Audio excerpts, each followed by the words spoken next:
군 생활 중에 태권도 훈련을 받는 때가 있었는데 그때 잘못되어서 다리를 다쳤습니다. 그 후에 병원에서 수술을 받고 그리고 재활치료를 받고 나서 의병 제대를 하게 되었고 한참 시간이 지난 후에 국가유공자로 이렇게 되었습니다. 제가 이 이야기를 몇 번 꺼내고 또 간증을 했는데요. 이 옛날 이야기를 다시 설교 서두에 꺼내는 것은 다른 뜻이 아닙니다. 제가 제 어머니 이야기를 하고 싶어서 그렇습니다. 군대에서 제가 다쳤다고 연락을 했던 것 같습니다. 아들이 훈련 중에 무릎을 다쳤다는 이런 연락을 받은 어머니는 급한 마음에 제가 편지를 써보내셨는데 편지의 내용은 아주 간단했습니다. 간단한 내용이 있지만은 그런데 그 짧은 그 글 속에 정말 성경의 표현대로 높고 깊고 넓고 깊은 그 어머니의 마음을 그 편지에서 읽으면서 참 많이 감동을 받고 어머니의 소중함을 생각할 때가 있었어요. 내용은 당연히 이런 겁니다. 아들아, 네가 다쳐서 애매히 마음이 아프다. 가서 보고 싶으나 갈 수 없으니 더 마음이 아프고 또 그립고 보고 싶다. 옛날에는, 요즘은 그렇지 않죠. 요즘은 자녀들이 어디서 근무하는 게 다 드러나죠. 옛날에는 그게 드러나질 않았습니다. 더구나 다치고 그럴 때 그런 어려움이 있었어요. 대신 아프고 싶으나 할 수 없고, 그래 내가 너 때문에 네 마음이 이렇게 내가 마음이 아프고 너도 힘들 텐데, 그러면서 하는 말씀이 내가 너를 위해서 한 가지 해주겠다. 그러면서 내가 그토록 원하도 내가 교회를 나가주겠다. 어머니를 위해서 7년 동안의 새벽 기도를 했어요. 제 생각에는 빠져도 2-3번밖에 안 빠졌을 거예요.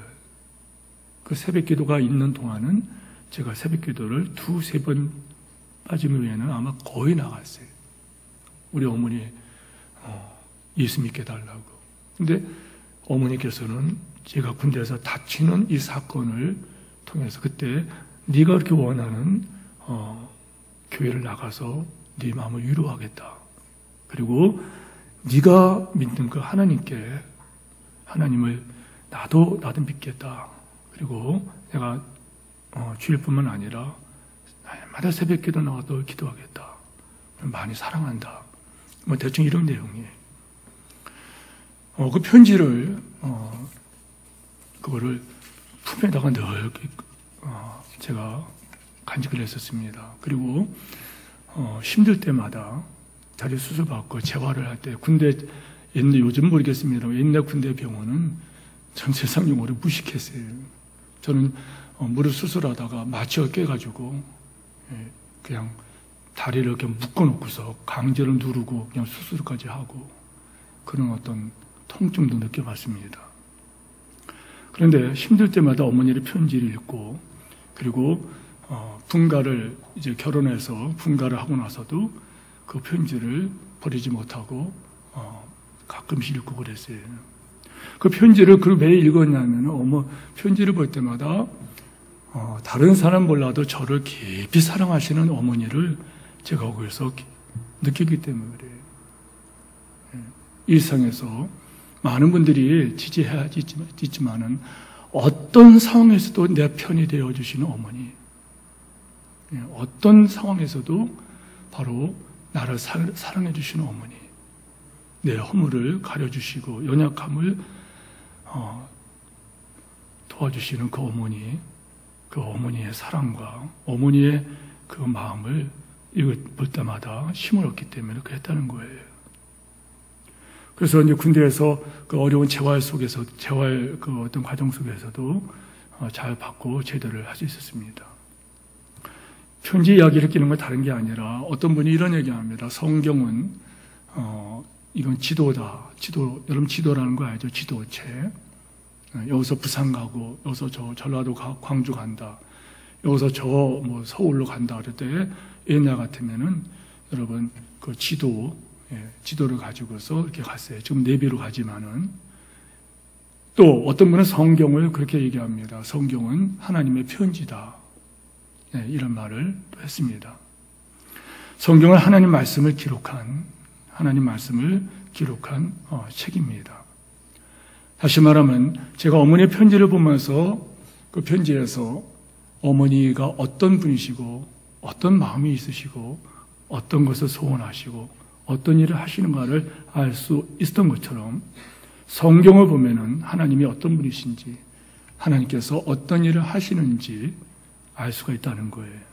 그래서 성경을 보면은 개인과 가정과 국가 그리고 이 세상을 진단할 수가 있습니다. 문제가 무엇인지를 알 수 있고 문제를 알기 때문에 문제를 풀 수 있는 해답을 얻게 된다는 거예요. 본문 말씀을 보면은 여러분 이 본문 말씀을 관찰할 때 발견한 것은 뭐냐면은 여러분 잘 알죠. 이스라엘 백성들에게 3년 6개월 동안 비가 내리지 아니하는 혹독한 하나님의 이 심판, 하나님의 진노가 임하게 된 원인에 대해서 성경에 말씀합니다. 이스라엘 백성들에게 신앙과 삶 그리고 국가적으로 심각한 문제가 있었다는 거예요. 그들이 갖고 있는 문제가 무엇일까? 왜 그런 문제가 생겼을까? 그 문제는 어떻게 해결됐을까? 다른 건 내가 노력하면 돼요. 이렇게 노력을 할 수 있어요. 그런데 하늘에서 비가 안 내리는 것을 내가 어떻게 이 문제를 풀 수 있냐면 내가 그때 여러분 이 본문의 말씀을 잘 아시는 분은 내용을 아시죠? 그때 각각의 진단을 합니다. 하나님께서 진단을 하셨죠. 그리고 하나님의 종 엘리야 선지자가 진단을 하죠. 반면에 거기에 여러분 아합이라고 하는 그 왕이 어떤 진단을 해요. 너 때문에. 그러면서 엘리야를 지목합니다. 네가 그런 말을 했기 때문에 비가 안 내리니 너를 죽여버려야겠다는 거예요. 그리고 백성들도 몽땅 엘리야 선지자를 미워합니다. 그래서 전국에 수배력이 내려집니다. 각각의 진단을 했죠. 자, 먼저 엘리야 선지자가 활동하는 시대적 상황을 먼저 우리가 보게 됩니다. 여러분이 잘 아는 내용입니다. 엘리야는 북이스라엘 제7대 왕 아합 왕 때에 활동한 선지자였습니다. 주석을 보니까는요, 이때 그 아합 왕이 어떤 왕이냐. 그럼 아합 그러면 여러분들, 우리 나중에 다시 한번 보지만은, 열왕기상 16장에 보면은, 30절, 33절까지 보면은 이 사례에 대해서 말씀을 하고 있어요.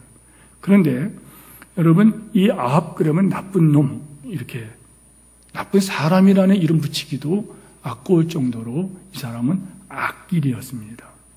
그런데 이 학자들은 이 아합 왕이 과연 그랬느냐? 인간적으로 보면 이 사람은요, 인격과 재능이 아주 탁월한 사람이었답니다. 그래서 왕으로서의 자질이 뛰어났던 그런 사람이에요.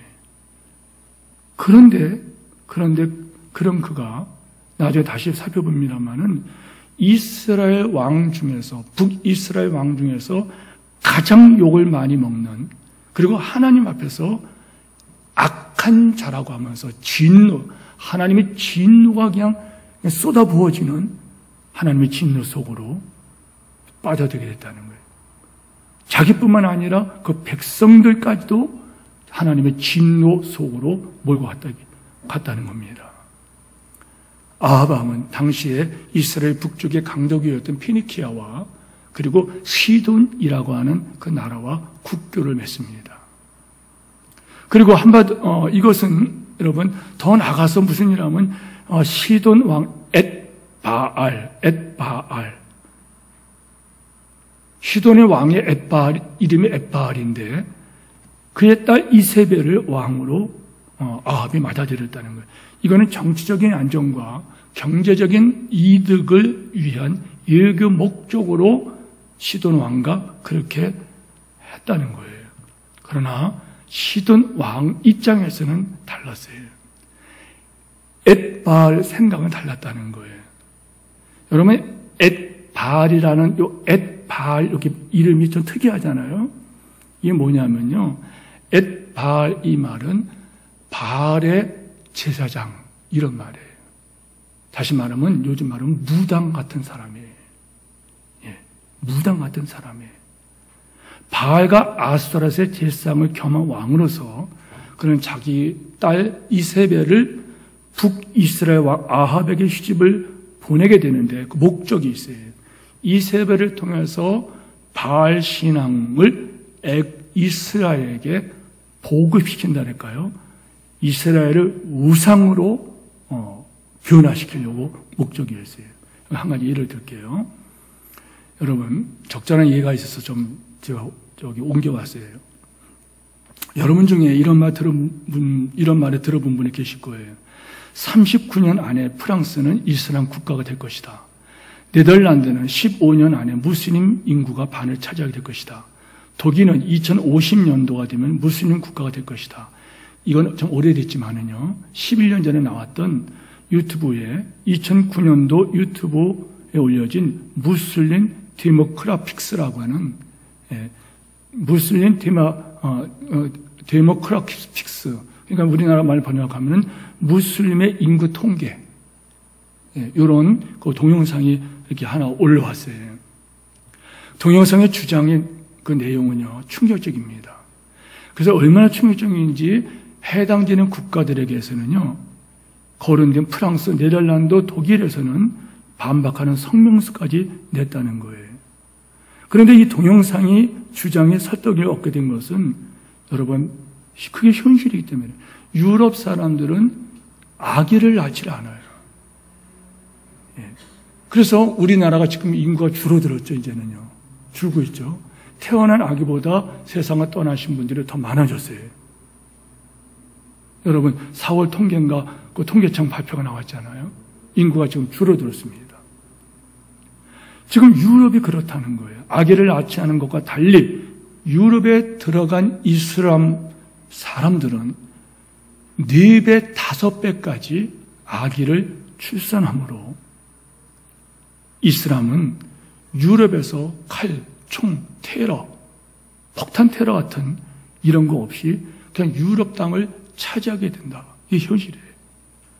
그런데 그 현실이 이 유튜브 무슬림 데모크라픽이라고 여기 나온 이 동영상의 주장이 사실이 되고 있다는 거예요. 한 예로 우리 교회에도 우리 박형수 목사님이 영국 갔다 오셨죠? 2번 갔다 오셨나요? 예. 영국을 복음화시켜야 하려고 자부담으로 영국에 와서 유럽 그 기도에 참여하고 우리 교회도 한번 참여했었죠. 그리고 목사님은 한번 개인적으로 더 가셨고, 영국에서 이슬람 종교는요, 영국에서 2번째로 큰 교세를 자랑하는 종교입니다. 심지어 여러분이 알고 있죠?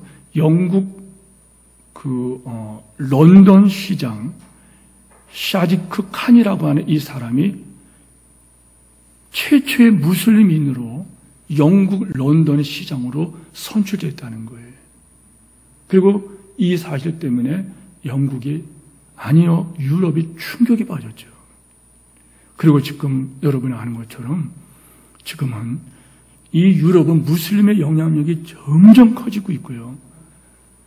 보이는 곳마다 저들에 해당 모스크가 곳곳에 세워지고, 그리고 예배당은 여러분, 저도 유럽에 돌아보고 왔습니다만은 여러분, 예배당은 여러분 무너지고, 예배당은 수리하지 않아서 무너지고, 쓸만한 예배당은 용도가 정말 나쁜 용도로 사용되는 이런 처참한 모습이 됐다는 거예요.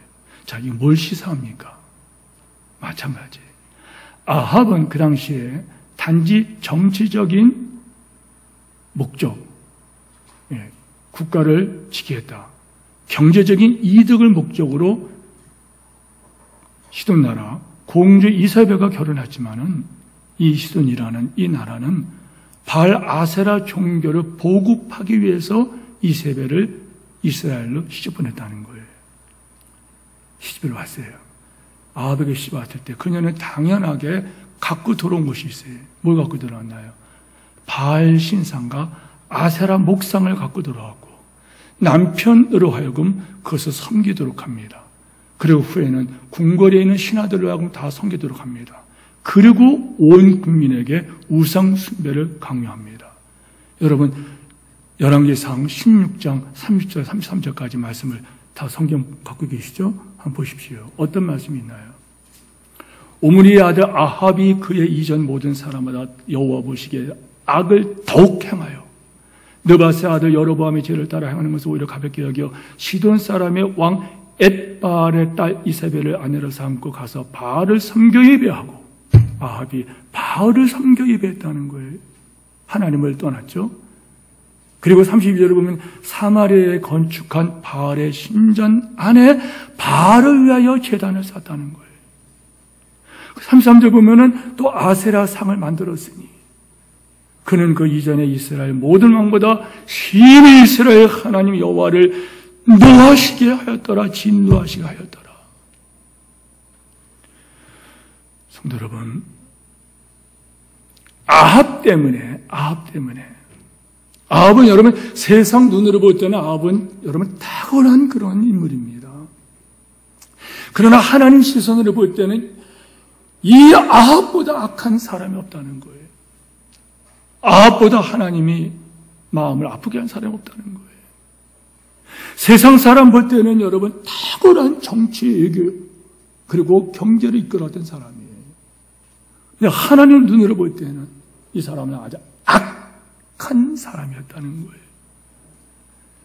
이스라엘 백성들 하나님 백성이 아닌가요? 이들에게 바알 아세라 종교를 받아들이고 하나님을 버리게 했어요. 크게 그 결과 하나님께서는 이스라엘을 진노하셨고 3년 6개월 동안 비가 내리지 아니하는 혹독한 심판을 받았다는 거예요. 자, 이것이 본문의 내용이에요. 그런데 문제는 이 어려운 시기에 엘리야가 하나님의 선자로 피택됐다는 거예요.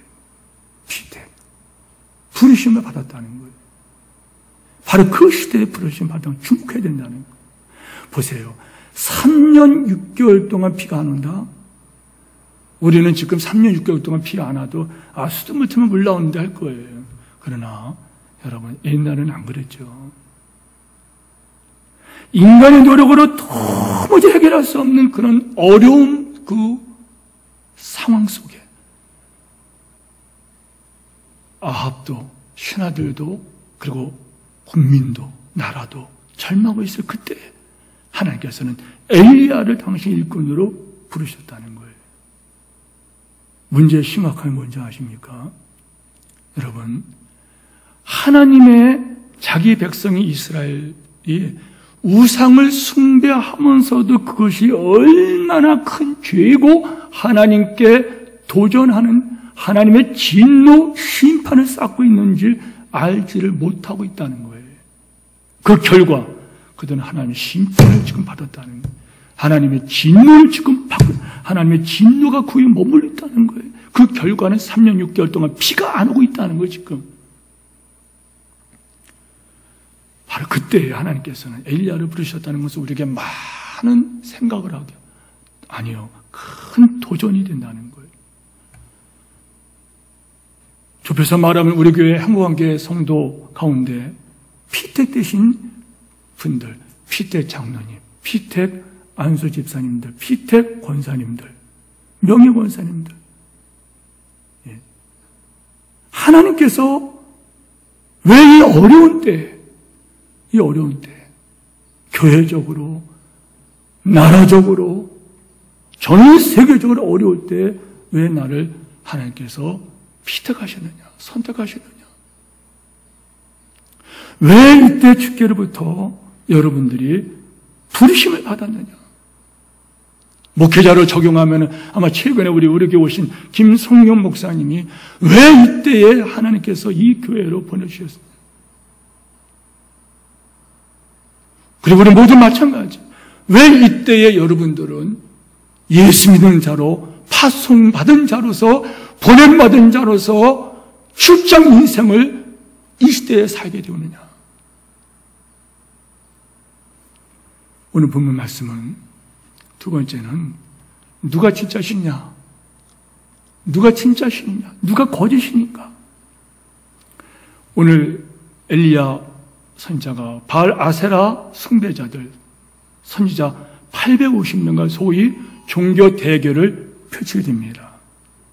이 대결은 여러분이 아는 것처럼 엘리야 선지자가 제안을 하죠. 내 말이 아니면은 이스라엘 땅에 3년 6개월 동안 비가 내리지 아니하리라. 이 예언한 것 때문에 이스라엘 왕 아합은 너 때문에 비가 안 왔다면서 여러분 아합을 그냥 그렇게 미워를 했어요. 자, 그게 바른 진단입니까? 아합 때문에 비가 안 왔습니까? 아니, 엘리야 때문에 비가 안 왔나요? 잘못 진단했죠. 우리 영적 세계를 바라보는 거예요. 너 때문에 백성들은 그 말에 뇌와 부동해서 같이 엘리야 잡아 죽이려고 정교 추격을 하면, 엘리야를 잡아가기 위해, 엘리야 선지자 잡기 위해서. 그래서 추적을 당하면서 도망 신세가 되었던 이 엘리야가 어느 날 하나님께서 그 말씀하시죠. 엘리야는 공개적으로 우상 숭배들에게 대결을 합니다. 대결 내용은 뭐냐면은 언제, 모년, 모일에, 요즘 말하면 언제 갈멜산에서 제단을 차려놓고 제단 위에서 불을 내리게 하시는 신, 불을 내리게 하시는 신이 참 신이다. 이거를 한번 증명해보자. 어떤 신이 참 신인지 잘 아는 내용이라 그냥 지나가요. 근데 여러분 이것이요, 어떤 의미인지 아십니까? 이건 여러분 죽고 사는 문제입니다. 왜 그럴까요? 지명수배를 받은 도망자가 공개적으로 자기를 신분을 드러낸다는 것은 이거는 여러분 죽음을 강구하지 않으면 안 되는 일이에요. 또 만약에 하나님께서 응답해 주지 않는다면 아합에게 죽기 전에 이거는 백성들에게 돌 풀매말 들어서 아마 때려 죽임을 당할 거예요. 그런데 엘리야의 이 믿음의 도전은 누가 진짜 신이고 가짜 신인가 대결을 공개적으로 한다는 거예요. 여러분, 저는 오늘 이 어려운 때에 우리 환경은 지금 코로나라는 보이는 것은 그거예요. 그것 때문에 지금 국가 간 이동이 안 되고, 글쎄 뭐 여러분이 편하게 말씀이지만은 6월달 한 달도 기아 자동차 공장이 문을 닫는다 그러죠. 그것뿐입니까 지금? 많은 산업들이 멈춰 있고 IMF보다 더 어려운 때가 오고 있다 지금. 왜? IMF는 우리나라의 문제였지만은 이거는 지금 전 세계적인 문제다. 그러면서 어려움을 때가 점점 다가오고 있는데 이때 믿는 우리들이 하나님의 자녀로 그리고 구원의로 부르시며 사역의로 부르시며 하나님의 일꾼으로 우리가 피대되었다는 거예요. 협의적 의미에서는 좁은 의미에서는 장로로 안수입사 권사님들로 선택이 되었던 뿐만 아니라 우리 김순일 목사님 같은 경우는 이때에 우리에게 오신 뿐 아니라 아니요, 우리가 광해절에 서면은 믿는 사람들이 이 시대에 우리가 남겨지고 이 시대에 우리가 파송받은 자로서 우리의 사명은 무엇이냐? 이때 우리는 다시 한번 주목을 해야 될 것이 있다는 거예요. 엘리야는 믿음으로 나갑니다. 23절, 24절 보십시오. 엘리야의 대결 원칙은 이것입니다. 각각 송아지 한 마리씩 희생제물로 준비하자. 23절이죠. 그리고 23절 보면은 제물을 장만하여 제단 위에 올려놓을 때 불은 붙여서는 안 된다. 그리고 24절 앞에 보면은 제물을 제단에 올려놓은 후 각자 방식으로 예배하자.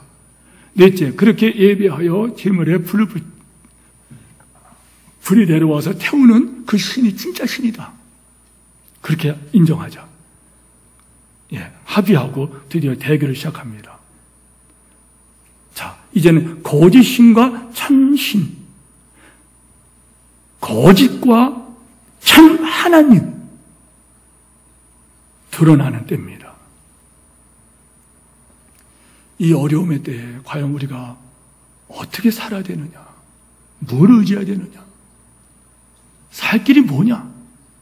자, 먼저 이 거짓 바알 아스타롯 그들이 여러분 먼저 이 일을 합니다. 그러나 여러분 성경을 우리가 보지만은 이 얘기를 가만히 살펴보면 여러분 이 대결은 엘리사에게는 이거는 여러분 대단히 불리한 이런 뭐라 그럴까요? 대결을 하는 거예요. 자, 제가 6가지를 얘기할게요. 자, 숫자상으로 믿음을 볼 때에는 여러분 그래요. 믿음으로 볼 때에는 천하 만민이 덤비더라도 하나님 말씀 한마디면은 여러분 해결됩니다. 아멘 하시 바랍니다. 예. 천하 만민이 나를 죽이려고 달려들지라도 하나님께서 나를 끌어안으면은 된다 이 말이에요. 예. 천하 만민이 나를 죽이려고 진행이라 하더라도 하나님 한 분 그분께서 내가 너를 보호하겠다는 보호한다 이 말이에요. 예. 그러나 믿음이 없는 사람들을 볼 때는 여러분 이건 아무것도 안 해요. 도망자, 수배자, 한 인간이 뭐 잘 먹긴 했겠습니까? 3년 6개월 동안 도망 다니는 이 엘리야. 그런데 이들은요, 바알, 에스라 이 선지자들은 어쩌면 돼지같이 살이 푸득푸득 쪄지 몰라요. 제사장들, 바알, 에스라, 그 제사장들, 그 선지자들 850명 대 1입니다. 거기에다가 이들은 여러분 왕과 신하들과 온 백성들의 지지를 받고 있어요. 세 번째, 바알, 아세라 선지자들은요, 여러분 제사에서 가장 중요한 것이 제물인데 제물 선택권을 가졌어요. 넷째, 바알, 아세라 선지자들은 장수의 우선권을 받았어요. 무슨 말인가 하면 갈멜산은 원래가 뭐 하는 것이냐 하면 바알 신당이 있는 곳이기 때문에 그들에게는 이것이 아주 중요한 장소였어요. 다섯 번째, 바알 아세라 선지자들이 시간의 우선권을 가져요. 아침부터 26절, 27절, 오전까지, 저녁까지 쉬지 않고 할 수 있는 시간이 주어져요. 그들이 하루 시간 다 써버리면은 엘리야가 쓸 수 있는 한서는 조금밖에 안 남을 거예요. 여섯 번째, 대결 방법도 여러분 이거 그들이 유리합니다. 왜냐면은 바알 신은요, 바알 신은 어떤 신인가 하면 엘리야가 불로 응답하는 그분이 진짜 신이다 했는데 여러분 하나님은 불의 신이 아니에요. 바알 이 신은 번개의 신으로서 불을 주장하는 신입니다. 사람들이 볼 때 이건 게임이 안 되는 게임이에요. 그런데 그런 환경에서 소위 그들이 먼저 판을 벌입니다. 26절 우리 같이 한번 읽어봐요. 시작. 그들이 받은 송아지를 가져다가 잡고 아침부터 낮까지 바알의 이름을 불러 이르되 바알이여 우리에게 응답하소서 하나 아무 소리도 없고 아무 응답도 없는 자 없으므로 그들이 쌓은 제단 주위에서 뛰노더라. 당연하죠. 한번 따라서 하십시오. 당연하다. 자, 우리 믿음을 해보세요. 당연하다. 그 당연한 사실이에요, 그거. 그렇죠? 우리가 볼 때는 당연한 거예요. 이걸 영적으로 여러분 해석을 해보십시오. 세상에서 여러분 코로나가 뭐다, 경제가 어떻다, 뭐 지금 뭐가 어떻다, 여러분 아무것이 놀더라도 여러분 믿음의 눈으로 바라볼 때는 거 아무것도 아니라는 거예요. 대단한 거 같죠? 아닙니다. 초대교회 때 로마에 아까 제가 멘트했지만은 로마에 전염병이 돌아오고서 로마 시민, 로마에 있는 그 사람들이 그냥 엄청 많이 죽었다는 거예요. 시체를 사람들이 치우지 못해요. 또 전염될까봐. 시체가 길바닥에 썩고 있었다는 거예요. 그런데 그 시체를 밤에 얼굴을 가리고 난 사람들이 와서 시체를 갖다가 묻었고 묻고 이렇게 했다는, 깨끗하게 청소하고 했다는. 누가 그렇게 했다고요? 크리스찬들이 그렇게 했다는. 근데 그들 중에 한 사람도 전염병에 안 걸렸다는 거예요. 할렐루야! 이것 때문에 사도 바울을 연병 같은, 연병이라 이렇게, 질병이라, 전염병 같은 놈이, 사도 바울이 가기만 하면 막 복음이 막 퍼져가니까는 반대하는 사람들이 그렇게 미워했다. 마치 전염병 같다 욕을 하잖아요. 그런데 이들이 아침부터 저녁까지 구판을 벌입니다. 응답이 없어요. 그런데 여러분, 제물을 올리고 기도를 하는데 응답이 없다. 그들이 뭘 하냐면은 뛰놀기를 시작했다. 26절 보세요. 뛰놀기를 그 쌓은 제단 주위에서 뛰놀더라. 여러분, 이거 성경 잘못 보면 이거 해석이 잘못된 것입니다. 뭐냐면은 뛰놀다니까 무당이 무당 굿하는 걸 봤어요. 무당이 굿할 적에 여러분 팡팡 뛰면서 막 이러지 않습니까? 그런 거를 연상하지만 그게 아닙니다. 이거는 그게 아니고 원문에 보면 이것이 쩔뚝거리다고 이렇게 되어 있어요. 쩔뚝거리다. 예. 어떤 건지 제가 모르겠지만은 원문은 절뚝거리다는 거예요. 뭘 말하냐면 이거는 이들이 너무 답답하니까 그들은 제단 주위를 850명이 뛰어놀기 시작했더라. 이걸 정확하게 여러분 해석은 이렇게 해석합니다. 그들이 자기들의 신에게 시선을 끌기 위해서 어떤 계기한 행동을 했다는 거예요. 예. 이해되십니까? 예. 신이 안 쳐다보니까 신을 한번 쳐다보게 하기 위해서 이상한 짓을 막 했다는 거예요. 옛날에 공모라고 하는 어떤 분께서 그 특이한 춤을 춰갖고서 인기를 끌고 있죠. 꼽주춤이라고. 생각나십니까? 나이 드신 분은 아실 거예요. 여기다 바가지 하나 집어넣고 꼽주 등같이 하고 넣어서 이상한 표정을 하면서 그래 춤을 추고 그랬어요. 그런 짓을 했다는 거예요. 그래도 대답이 없다는 거예요. 오전 내내 이런 짓을 하다가 엘리야가 한마디를 합니다. 27절 보세요. 정오에 이르러서는 엘리야가 그들을 조롱하여 이르되 그는 신인지 무사하고 있는지 혹은 잠깐 나갔는지 혹은 그가 길을 행하는지 혹은 그가 잠자는지 깨워야 할 것이 아니냐 비굽니다. 무슨 말이에요?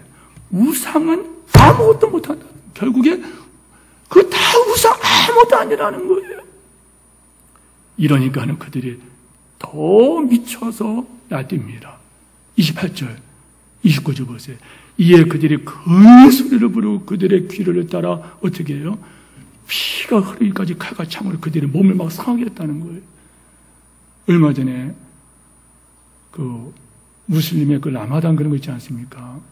근데 그 중에 어떤 파가 있겠죠. 그 종교도. 근데 어떤 파 보니까 이 세상에 칼을 가지고 몸을 쫙 긁고 돌아요. 피가 난자하고 그리고 그 쇠사슬로 몸을 때리고 아유 길바닥에 피가 막 미쳐서 막 가더라고요. 그 동영상을 보면서 저게 뭐 하는 짓인가? 그렇게 했을 거예요. 29절. 이같이 하여 정오가 지났고 미친 듯이 떠들며 저녁까지 그렇게 했다는 거예요. 결과는 어떻게 됐나요? 아무 소리도 없고 응답하는 자나 돌아보는 자가 없었더라. 당연하지죠. 당연하다. 당연한 거 아니에요, 여러분? 저는 설교 주면서 굉장히 재밌었는데 여러분 가만히 여러분 보세요. 여기다 이거 돌입니다. 돌에다 가서 장인이 가서 막 사겨냈어요. 그래서 거기다가 활용정점이라고 눈에다가 탁탁 찍어놓고 이제는 부처님이다 이렇게 했다는 거예요. 제가 부산 옆에 양산시라고 그 부흥회를 제가 아주 오래된 일이에요. 부흥이 강사로 간 일이 있어요. 그랬더니 거기에 담임 목사님 저보고 조용히 제 방에 와서 첫 집회 전이를 하더라고요. 목사님 말하는 중에 불교 욕하면은 우리 교회 문 닫아야 됩니다. 그래. 그분의 주제가 뭐냐면 구원에 대해서 말씀을 준 거예요. 그래서 구원을 강의하고 왔거든요. 근데 첫 마디가 그 소리를 하는 거예요. 왜 그러냐 했더니 옆에 통도사라고 큰 절이 있다는 거예요. 여기 있는 사람들은 다 그 절밥에 영향이 있다는 거예요. 그래서 만약에 그런 하면은 성도들이 어려움을 당하고 참 우습기도 하고 답답하기도 하고. 여러분, 그렇다고 해서 여러분 그런 영향이 있다고 해서 여러분 그 부처나 여러분 어떤 뭐 당집이나 어떤 그런 것이 여러분 무슨 영향이 있습니까? 다른 얘기 좀 할게요. 정치 얘기하는 게 아니라 박정희 정권 때에 시골에서 여러분 새마을운동이 일어났어요. 어느 날 갑자기 잘 살아보세요 이러면서 새벽종이 울렸네 이러면서 막 노래가 막 틀어지면서 어느 날부터 사람들에게 일찍 막 깨우게 하고 도로를 고치고 하고 막 그래요. 근데 그때 제일 먼저 한 게 뭔지 압니까? 마을 사람들이 괭이나 낫이나 독 이런 가지고서 그 당할산이라고 그 산으로 올라가더라고요. 3개 마을에서 그 당집을 주는 게 있어요. 그리고 거기서 이제 시제라고 제사를 지냈어요. 근데 따라가 봤습니다. 온 동네가 따라가면 저걸 누가 건질 거냐 제일 먼저. 어떤 사람은 건지면 3죽이 망한다 어쩌고 막 그래. 근데 그때 제 기억에 목사님을 앞세우고 왔어요. 동네 사람들이 목사님 가십시오. 다 그들이 교회가 생길 적에 동네 사람들 진감이가 있는데, 근데 그때가 되니까 목사님이 가시죠. 목사님은 하나님 섬긴 분 아닙니까? 목사님이 앞장서서 갔어요. 장로님하고 교회 늘만 안 되지만 갔어요. 그 목사님이 제일 먼저 가서 그거를 문을 부시라는 거예요. 들어가 봤어요. 들어가서 보니까 거기 항아리들이 있더라고요. 그 알록달록 이렇게. 그 두려움이 굉장히 많아요. 저거 부시다가 이제는 다 망한다. 동네 사람들이 다 쳐다보고 있는데 목사님이 들어가서 마서 항아리 하나 갖다가 놓고서 꽉 깨트려 버리더라고요. 쥐똥이 우르르 쏟아지더라고요. 2번째 항아리가 더 쏟아지고 또 쥐똥이에요. 3번째 항아리 쥐똥. 그 목사님께서 거기다 옷 같은 거 다 갖다 태워버리고 그 다음에 다 부시라고 그러니까 다 부셔버려요. 그리고 그 다음에 사람들이 저 교회 문 닫느냐, 저 목사님 저주받나 보자. 여러분, 목사님 안 돌아가셨어요.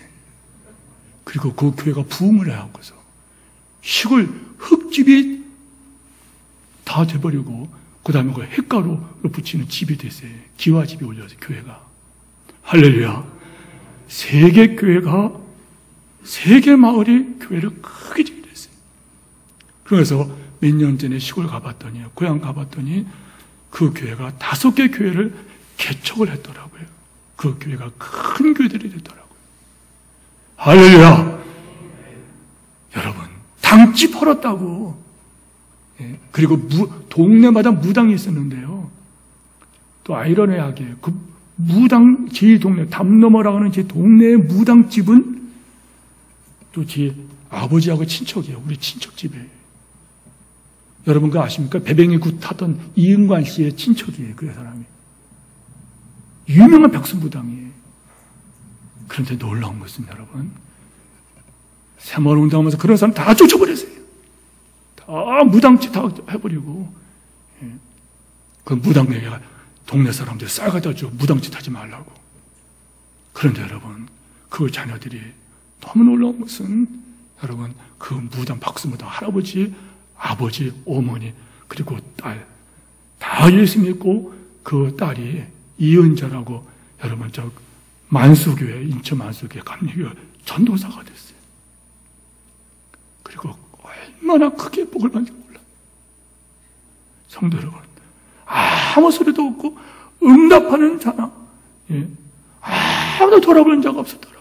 당연하다는 거예요. 당연하다는 거. 로마서 8장 4절 말씀이 우상은 세상에 아무것도 아니로되. 우리 모두 아멘 하시기 바랍니다. 아무것도 아니라는 거예요. 아무것도 아니에요. 우상은 아무것도 안 해요. 그런데 아무것이라고 하는 사람은 마귀가 역사합니다. 아무것도 아니다 하는 사람은 아무것도 아닙니다. 저는 무당집 가서 아까 말한 항아리 깨는 거 몇 개 깨버렸어요. 제가 부목사를 했을 때에 그때 무당이 하나 들어오더니 무당을 전도하러 다니더라고요. 근데 제 교구에 그런 무당들이 계셨어요. 목사님 우리 집에 가서 무당 본인은 못 버리더라고요. 가십시다 해가지고 그래서 거기서 예배 드린 다음에 보십시오. 갔다가 다 깨버리고 부질러버리고 거기서 또 다시 기도하고 그분들이 변하는 걸 볼 때 여러분 그분들 자녀들이 다시 회복되는 걸 볼 때 저는 이 말씀 보면 너무 감격한 우상은 세상에 아무도 없어요. 우상이 뭐예요? 여러분들이 지금 하나님의 의에 의지하는 그 모든 것들 이제는 우리가 하나님을 의지하는 여러분들을 축원합니다. 시간이 많이 됐으니까 줄여서 좀 말씀 좀 정리할게요. 자, 빨리빨리 보세요. 30절 보십시오. 이제부터 이게 중요해요. 이럴 때에 이 대결에서 엘리야 선지자는 어떻게 했느냐? 우리가 할 겁니다. 우리가 이렇게 해야 된다는 거예요. 30절 다 같이 읽어요. 시작. 엘리야가 모든 백성을 향하여 이르되 내게로 가까이 오라. 백성이 다 그에게 가까이 가며 그가 무너지 여호와의 전을 수축하되 엘리야는 제일 먼저 한 것이 뭐예요? 내게로 가까이 나오라. 구경하는 백성들 머뭇머뭇하면서 구경하는 백성들에게 내게로 가까이 와라. 내게 가까이 나와라. 여러분 이건 참 이상한 말 아닙니까? 백성들에게 가까이 나오라 했어요. 아니잖아요. 엘리야가 이 말을 한다면 논리적으로 말한다면 엘리야 선지자는 여러분 바알 아스라 선지자들에게 너희들 가까이 와라 이렇게 되지 않습니까? 대결은 바알 선지자 아스라 선지자와 엘리야입니다. 근데 이 엘리야는 백성들에게 말합니다. 내게 가까이 나오라 말합니다. 뭘 말하는 거예요? 여러분 이건 다른 말하는 게 아니에요. 가까이 오라 한 것은 제단으로 가까이 와라. 이 말은 이스라엘 백성들의 영적 상태를 말하는데 그들은 하나님께로부터 멀어졌다는 거예요. 예배로부터 멀어졌다는 거예요. 하나님을 의지하는 것부터 멀어졌다는 거예요. 그거를 좀 책망하고 있다는 거예요. 여러분 21절에 보면은요, 너희가 어느 때까지 둘 사이에 머뭇머뭇하려느냐? 여호와가 만일 하나님이면 그를 따르고 바알이 만일 하나님이면 그를 따를지라. 둘 사이에서 머뭇거린다. 21절 말씀은 공동번역 성경 이렇게 되어 있어요. 언제까지 양다리를 거치고 있을 거냐? 성도 여러분, 우리의 신앙 혹시 양다리가 아닙니까?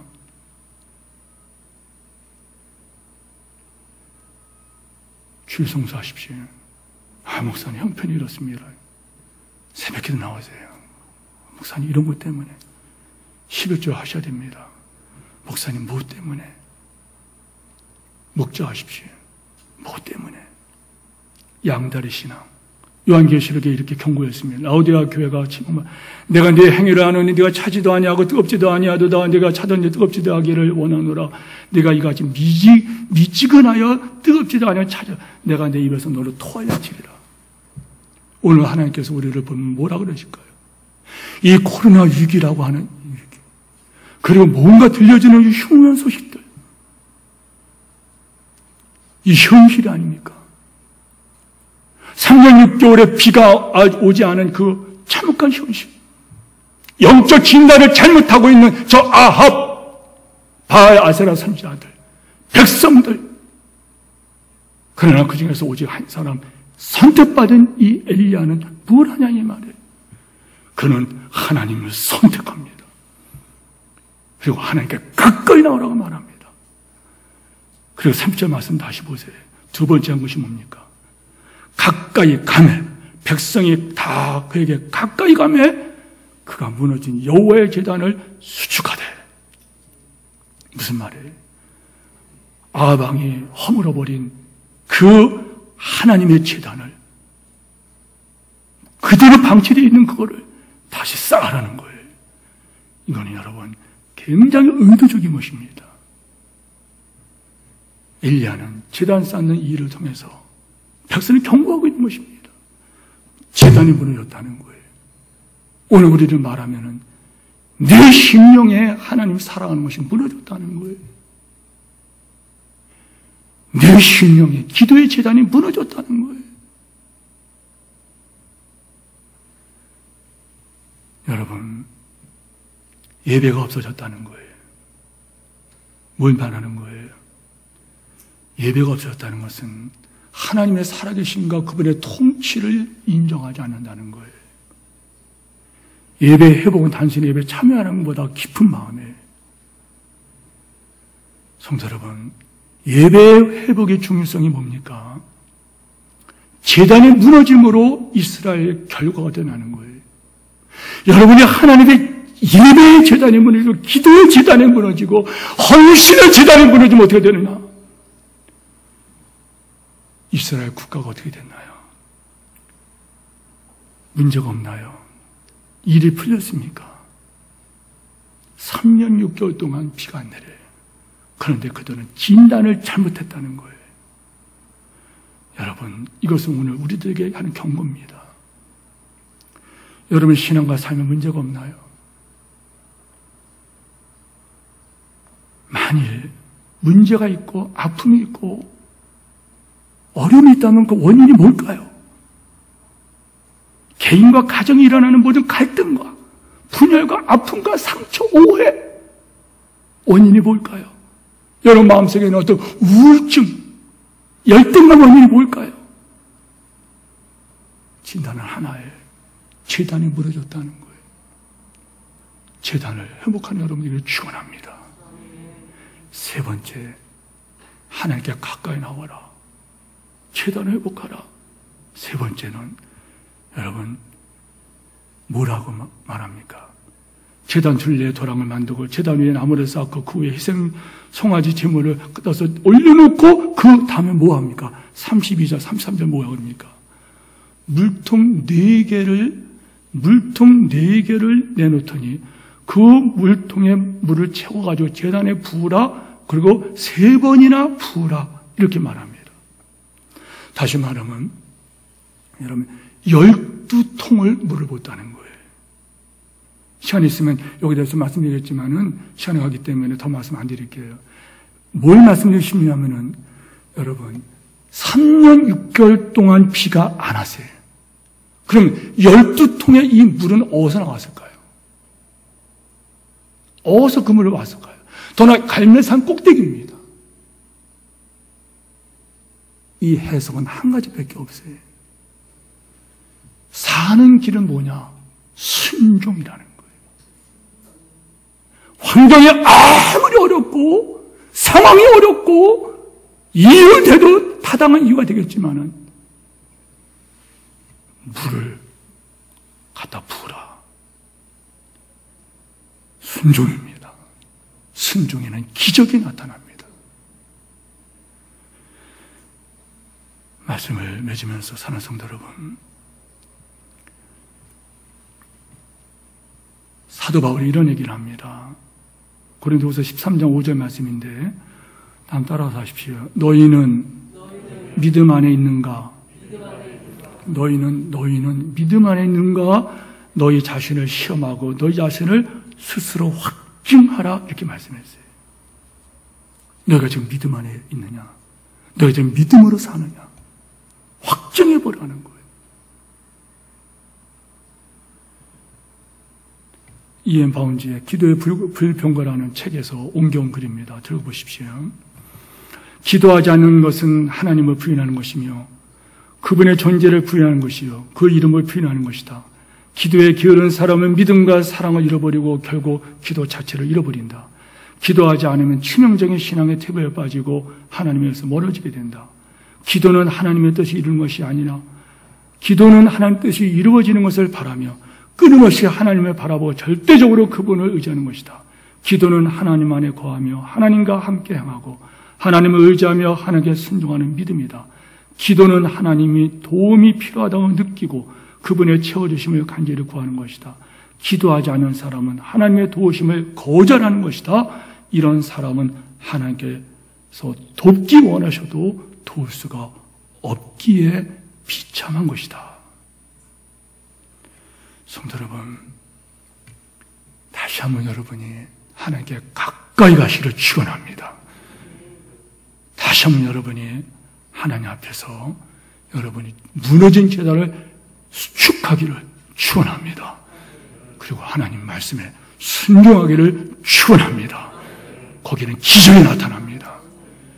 세상 평가, 세상 거 따라가지 마십시오. 하나님만의 참 하나님이십니다.